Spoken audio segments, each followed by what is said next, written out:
بات چل رہی تھی کہ انسان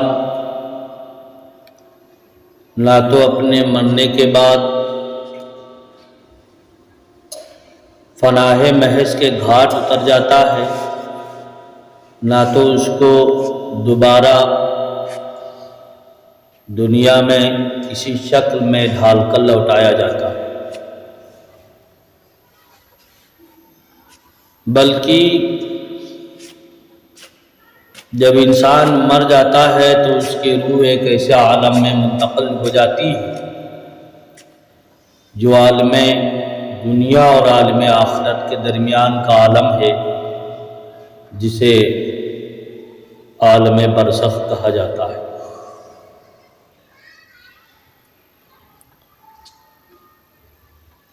اور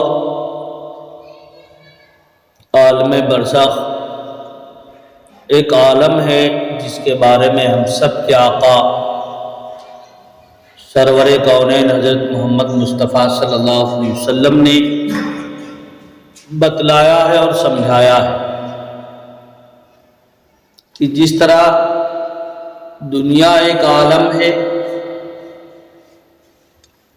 آخرت ایک عالم ہے، ان دونوں کے بیچ کا جو عالم ہے وہ کیا ہے؟ عالم برزخ ہے۔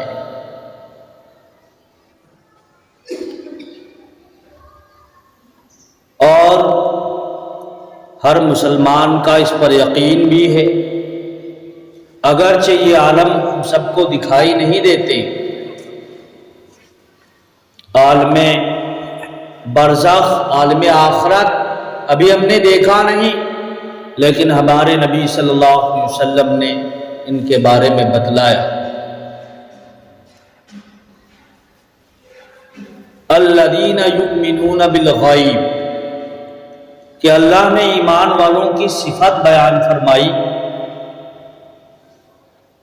کہ جو ایمان والے ہوتے ہیں وہ بنا دیکھے اللہ اس کے رسول کی غیب کے باتوں پر کا لے آتے ہیں؟ ایمان لے آتے ہیں۔ پہلے پارہ میں پہلی سورت میں اللہ تبارک و تعالیٰ نے فرمایا الذین یؤمنون بالغیب، کہ جو ایمان والے ہوتے ہیں وہ ہر غائب کی باتوں پر یقین رکھتے ہیں، یہی ایمان ہے۔ ایمان کہتے ہیں کہ اللہ اس کے رسول کی ہر باتوں کو ماننا، چاہے وہ ہمارے عقل میں آئے یا نہ آئے، چاہے اس چیز کو ہم نے دیکھا ہو یا نہ دیکھا ہو، لیکن ہمارے رب نے، ہمارے مالک نے، ہمارے پیدا کرنے والے نے، ہمارے خالق نے جو چیز بتا دیا ایسا ہے تو ہے، ہم یقین رکھتے ہیں۔ ہمارے نبی صلی اللہ علیہ وسلم نے جو چیز بتا دی کہ ایسا ہونا ہے تو ہوگا،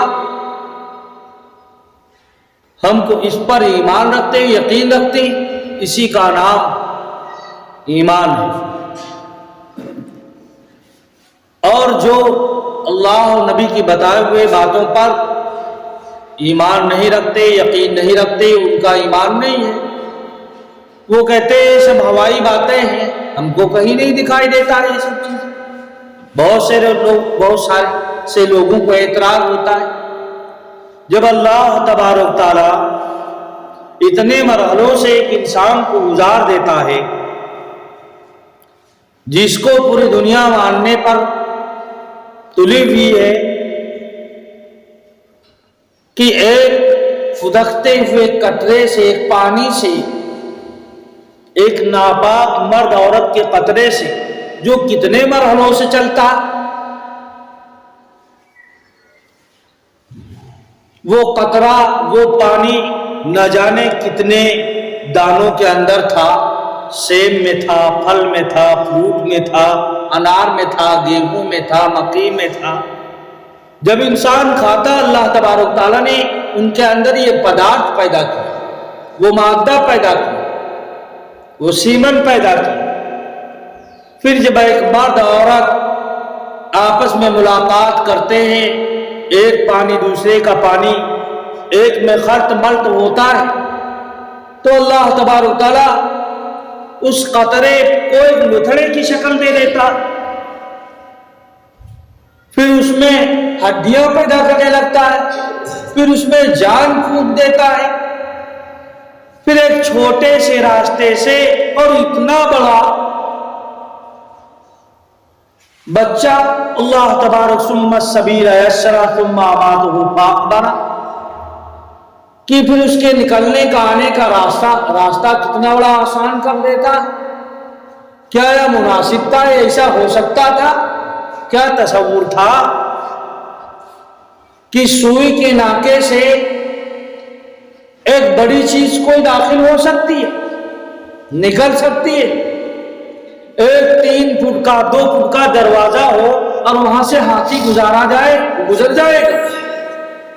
یہ اللہ تبارک و تعالیٰ کی کتنی بڑی قدرت ہے، جب ہم اس کو اپنے جو آنکھوں سے دیکھتے ہیں تو اللہ تبارک و تعالیٰ کی بتائی ہوئی کوئی چیز غلط نہیں ہو سکتی، ہر چیز پر قادر۔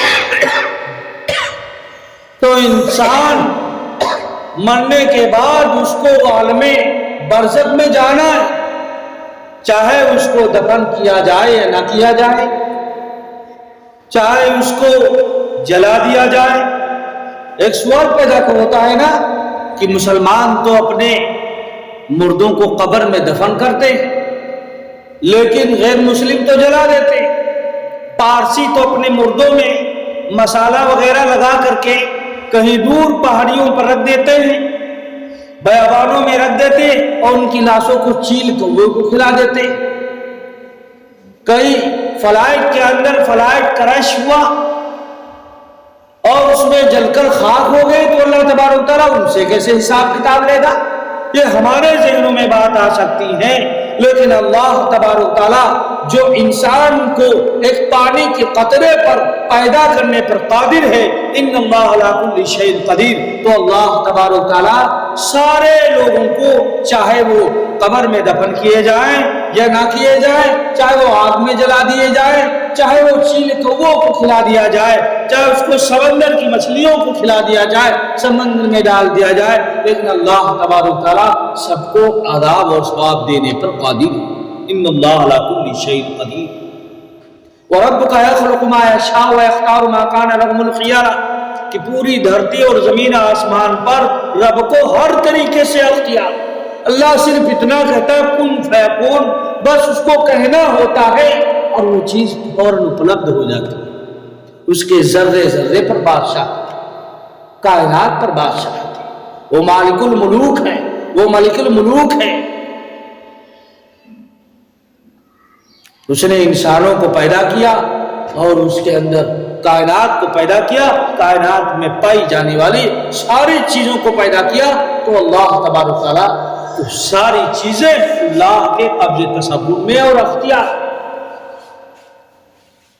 تو عالم برزخ کے مراحل ہر ایک پر آنے، چاہے وہ ایکسیڈنٹ کے اندر مر گیا ہو یا دریا میں ڈوب کر مر گیا ہو، مچھلیوں نے اس کو کھا لیا ہو، چاہے وہ فلائٹ کا سفر کر رہا تھا اور فلائٹ کرش ہوا، ٹکرا گیا، جل گیا، اس کے پرخچے اڑ گئے، اس کی لاش کا پتہ نہ چلا، لیکن پھر بھی اللہ تبارک تعالیٰ اس کی روح کر قابض ہو کر اس کو عالم برزخ کے اندر ڈالیں گے اور اس سے حساب کتاب ہوگا اور عذاب اور ثواب کے مراحل اس پر ضرور پیش آئیں گے، کوئی بچ نہیں سکتا اللہ کی پکڑ سے۔ ان بطش ربک لشدید انہ ہوا یبدئ ویعید وہو الغفور الودود، کہ اللہ کی پکڑ بڑی سخت ہے، ہر ایک کو اس کے پاس لوٹانا ہے۔ وہو یبدئ، اسی نے پیدا کیا ہے، وہو یعید، اور اسی کے پاس لوٹ کر جانا ہے، کوئی بچ نہیں سکتا، چاہے کہیں بھی چلا جائے، بس اللہ کو حکم کی گھڑی ہے کہ وہ حکم دے اور انسان کی روح وہ حاضر ہو جائے۔ اللہ تعالیٰ اس کے اوپر عذاب اور ثواب کے مراحل طے کرنے لگے، کوئی بچ نہیں سکتا۔ اور نبی پاک صلی اللہ علیہ وسلم نے تو بارہا پوری دنیا کو، امت مسلمہ کو بتایا کہ وہ ہوشیار آدمی ہے جو ان سب کی پہلی تیاری کر لیتا. بلکہ صحابہ کرام رضوان اللہ تعالیٰ عنہم اجمعین نے پوچھا یا اللہ کے رسول اللہ صلی اللہ علیہ وسلم بتائیے سب سے اچھا مسلمان کون ہوتا ہے؟ سب سے اچھا مسلمان کون ہے؟ تو نبی نے فرمایا سب سے اچھا مسلمان وہ ہے کہ جس کے اخلاق اچھے، جو لوگوں سے ملتا ہو تو خندہ پیشانی سے ملتا ہو، اگر باتیں کرتا ہو تو اچھی اچھی باتیں کرتا ہو، گالی گلوچ اس کی زبان پر نہ ہو، اس کی زبان میٹھی ہو، شیریں ہو، وہ اپنے پڑوسیوں کا خیال رکھتا ہو، بڑوں کا ادب کرتا ہو، بوڑھوں کا ادب کرتا ہو، بچوں پر شفقت کرتا ہو اور غریبوں پر رحم کرتا ہو، ان کی مدد کرتا ہو، وہ بڑا جس کے اخلاق عمدہ ہیں وہ اچھا مسلمان جس کے اخلاق اچھے. پھر فرمایا اللہ کے رسول صلی اللہ علیہ وسلم یہ بتائیے کہ سب سے ہوشیار بندہ کون ہوتا ہے، سب سے چتر بندہ کون ہوتا ہے؟ تو اللہ کے نبی صلی اللہ علیہ وسلم نے فرمایا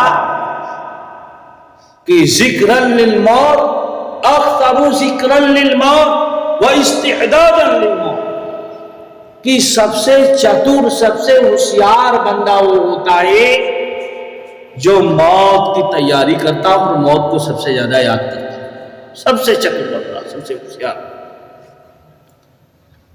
لیکن ہمارے نگاہوں میں سب سے ہوشیار بندہ کون ہوتا ہے دنیا والوں کو؟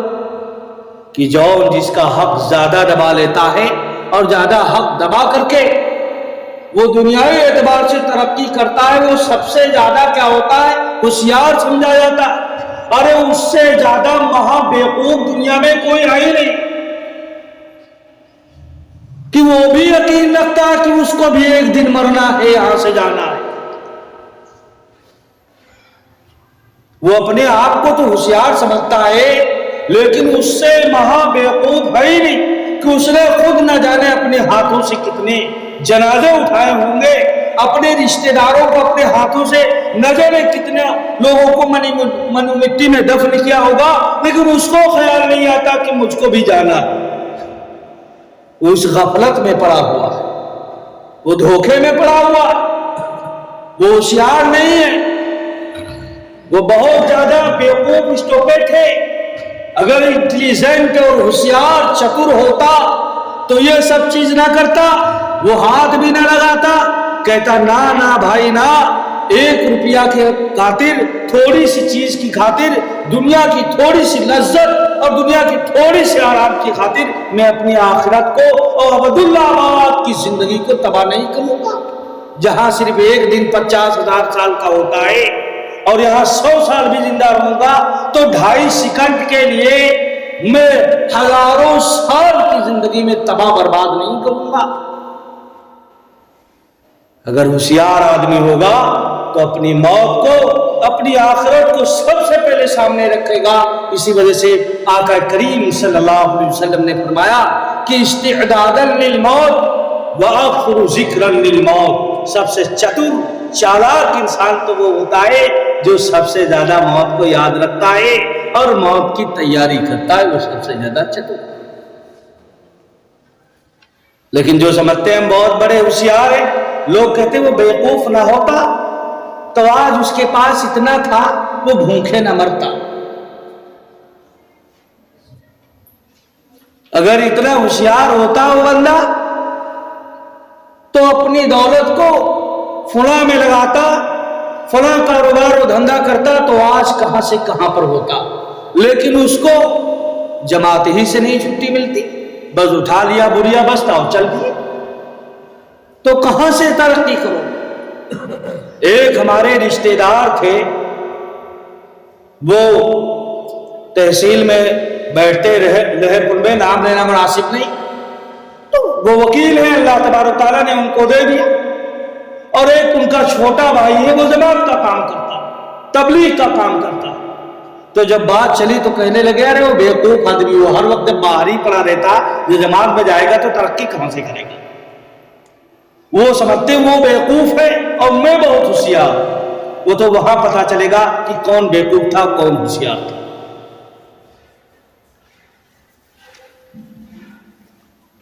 تو جو انسان عقل مند ہوتا ہے وہ اپنے مرنے سے پہلے تیاری کرتا ہے، آخرت کو ہمہ وقت ملحوظ رکھتا ہے۔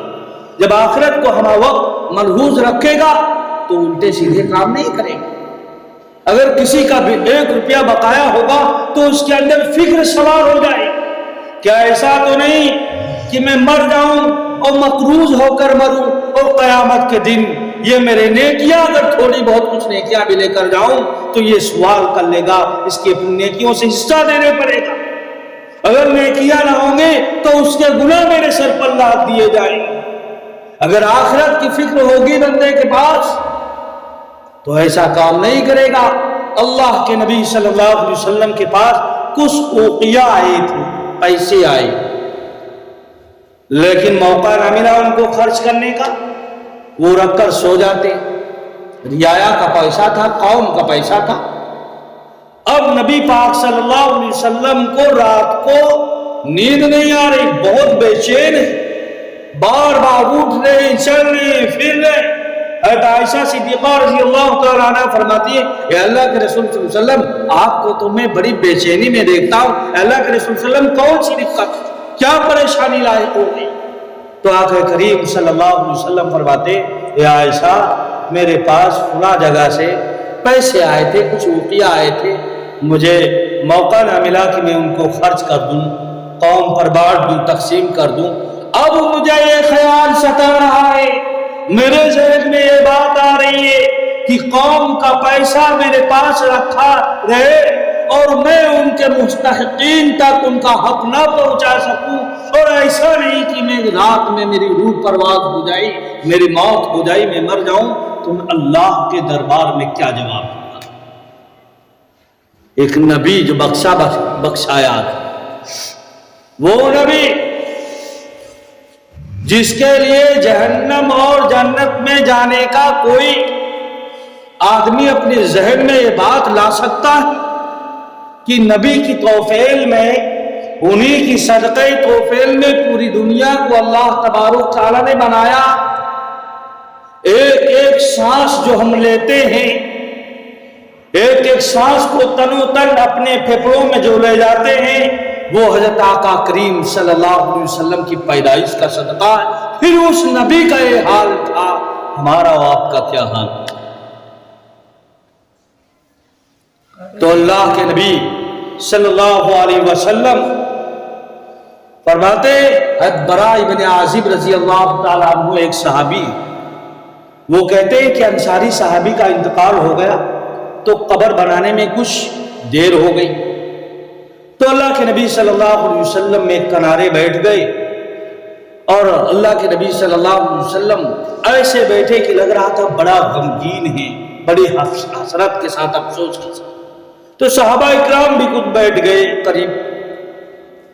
اللہ کے نبی صلی اللہ علیہ وسلم نے ایک لکڑی لی اور زمین کو کھرید رہی۔ جب بندہ کوئی ٹینشن میں ہوتا ہے، غمگین میں ہوتا ہے، تو آپ دیکھیں گے اکیلے اگر کہیں بیٹھا ہوتا ہے تو کچھ نہ کچھ کرتا ہوتا ہے، یا تو دانت تلے انگلی دبا لیتا ہے، ناخن کاٹتا ہے، یا کوئی تنکا لے لیتا ہے تو زمین کو کھریدتا رہتا ہے۔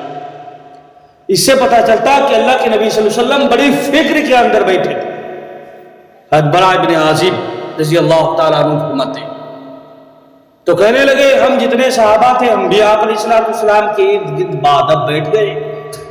اس طریقے سے سارے صحابہ بیٹھ گئے جیسے کہ اللہ کے نبی صلی اللہ علیہ وسلم کوئی ارشاد فرماتے تھے تو اللہ کے نبی صلی اللہ علیہ وسلم کو سارے لوگ گھیر لیتے تھے، ایک سناٹا اور سکون طاری ہو جاتا تھا۔ اس طریقے سے سارے صحابہ بیٹھ گئے تو اللہ کے نبی صلی اللہ علیہ وسلم نے اپنا سر اٹھایا اور فرمایا کہ عذاب قبر سے بچو، اے لوگو عذاب قبر سے بچو۔ 3 مرتبہ جناب کریم یا 2 مرتبہ جناب کریم صلی اللہ علیہ وسلم نے ارشاد فرمایا۔ پھر فرمایا اللہ کے نبی صلی اللہ علیہ وسلم کہ بلا شبہ جب کوئی بندہ مومن کی روح قبض ہونے لگتی ہے تو جب ملک الموت اس کے پاس آتے ہیں، آسمان سے آتے ہیں، تو سفید بہت شفاف، بڑا عمدہ، بڑا نفیس کفن لاتے، بڑے خوشبو کے اندر، وہ ملوث ہوتا ہے، معطر ہوتا ہے کہ کبھی دنیا والوں نے ایسی خوشبو سونگھی نہیں۔ اور اس بندے کے پاس جب آتے اور اس بندے کو حکم دیتے، قرآن کی وہ آیت بھی ہے کہ یا ایھا النفس المطمئنہ ارجعی الی ربک راضیۃ مرضیہ، اے پاکیزہ نفس، اپنے پروردگار کے حکم سے، اپنے رب کے حکم کی طرف اور اس کی رضامندی کی طرف اور اس کی عظمت کی طرف چل دے۔ اور اس کی روح اس طریقے سے نکل جاتی ہے جیسے مشکیزے سے پانی نکل جاتا ہے، دیر نہیں لگتی۔ جس طریقے سے آٹے سے بال نکل جاتا ہے، اس طریقے سے نیک بندے کی روح نکل جاتی ہے۔ اور اس کی روح کو لے کر کے اور اس کفن کے اندر، اس دست کے اندر جو عرش سے فرشتے لائے ہوتے اس میں رکھ کر کے، اور ایک کے بعد دیگر سارے فرشتے اس کو ہاتھ میں لیتے ہوئے اور ساتواں آسمان تک لے جاتے ہیں۔ اور ہر آسمان کے فرشتے جب آسمان کھولتے ہیں تو اس بندے کا، اس روح کا استقبال کرتے ہیں کہ تیرا آنا مبارک ہو، تیرا آنا مبارک ہو۔ پھر اللہ تبارک تعالیٰ کہتے ہیں کہ اس بندے کا نام، یہ نیک بندہ تھا، اس کو اعلیٰ علیین میں، کتاب علیین میں اس کا نام لکھ دیا۔ قرآن میں وما ادراک ما علیون کتاب مرقوم، علیین میں نام لکھ دیا جاتا۔ پھر اس کی روح کو وہاں سے لا کر پھر اس بندے کے اندر لوٹا دیا جاتا۔ جب روح لوٹا دیا جاتا اس بندے کے اندر تو دو فرشتے آتے، بڑے خوبصورت، بہت ہی اچھے طبیعت والے، عمدہ اخلاق والے، جن کو منکر اور نکیر کہتے ہیں۔ ایک موقع پر نبی صلی اللہ علیہ وسلم نے ایک روایت میں فرمایا کہ جب مردہ کو دفن کر کے اس کے ورثہ لوٹتے ہیں تو ان کی جوتیوں کی آواز بھی سنتا رہتا ہے۔ تو جب بندہ کا جب روح اس کے جسم میں لوٹا دی جاتی ہے تو بندہ فوراً اٹھتا، اس کو ایسا لگے گا کہ عصر کا وقت ہو گیا اور سورج غروب ہونے والا تقریباً جو ہے آدھ گھنٹہ یا پون گھنٹہ باقی ہے جو مغرب کے وقت میں، تو فوراً کہے گا ہٹو ہٹو پہلے مجھے نماز پڑھنے۔ اس کو ایسا محسوس ہوگا کہ میں دنیا ہی کے اندر، کہ مجھے نماز پڑھنے دو، نہ نماز قضا ہو جائے۔ تو فرشتے سمجھائیں گے کہ آپ دنیا کے اندر نہیں ہیں بلکہ آپ تو عالم برزخ میں ہیں۔ پھر ان سے سوال جواب ہوگا، 3 سوال جو سب کو معلوم ہیں، وہ سارے سوالوں کا جواب دے دیں گے۔ پھر فرشتے کہیں گے اب سو جا۔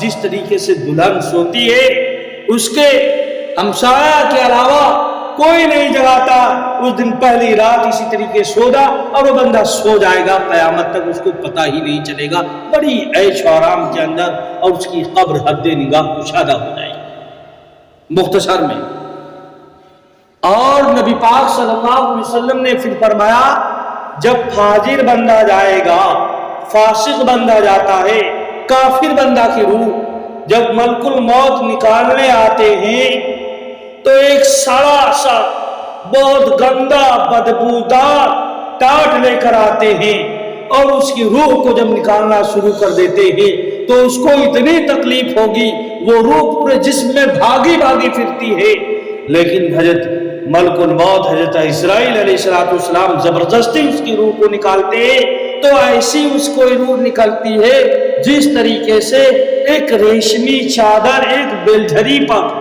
کھار دھار جھاڑی پر آپ ڈال دیجئے، پھر اس کو کھینچیے تو وہ چادر نہیں نکلے گی بلکہ اس کا ایک ریشہ، اس کا دھاگا نکلے گا۔ اس طریقے سے اس کی روح کو بڑی دقت، بڑی تکلیف کے ساتھ نکالے۔ اور حدیث میں ہم نے پڑھا کہ نبی پاک صلی اللہ علیہ وسلم نے فرمایا اس سختی کے ساتھ اس کی روح نکلے گی، اور ایسی پیاس اور بھوک کی حالت میں اس کی روح قبض ہوگی کہ اس کی حلق اتنی سوکھ رہی ہوگی، تو کلمہ تو بڑی دور کی بات،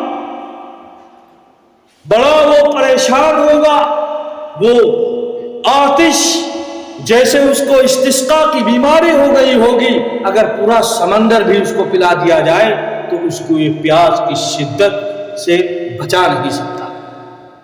اتنی تکلیف کے ساتھ اس کی روح نکالی جائے گی، پھر ایک ٹاٹ میں لپیٹ کر کے، اور اس کو جب فرشتے آسمان میں لے جائیں گے تو آسمان کے دروازے استقبال کے لیے نہیں کھلیں گے، سب کہیں گے کتنا بیکار بندہ تھا، کتنا فاجر تھا، کتنا فاسق تھا، آقا کریم صلی اللہ علیہ وسلم کا کتنا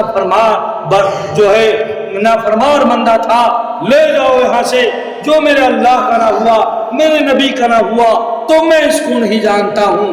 پھر فرشتے کیا کریں گے؟ اس کی روح وہیں سے اٹھا کر پٹک دیں گے۔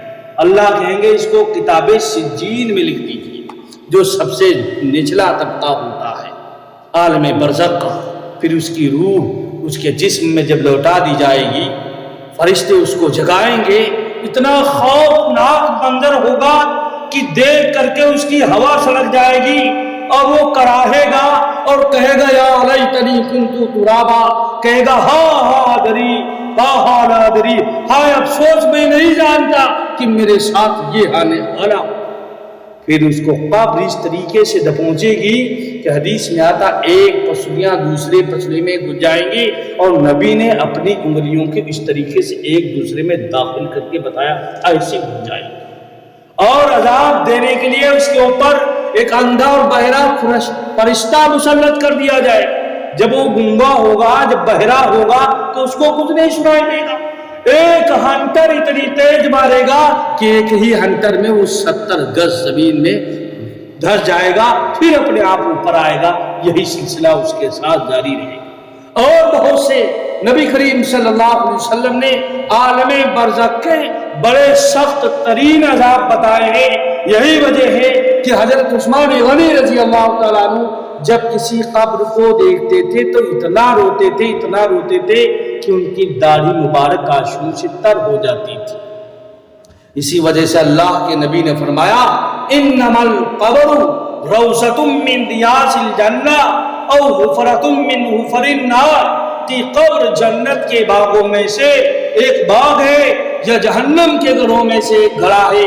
وہ انسان پر خود منحصر ہے کہ اپنی قبر کو جنت کا باغ بنانا چاہتے ہیں یا جہنم کا گڑھا بنانا چاہتے ہیں۔ کہ جہنم اور جنت کی کھلی آفس ہے دنیا، جہنم اور جنت کی کھلی آفس ہے دنیا، عمل کر کے ٹکٹ لے لو جہاں جانے کی خواہش ہے۔ اللہ تبارک و تعالی ہم سب کو عمل کی توفیق عطا فرمائے۔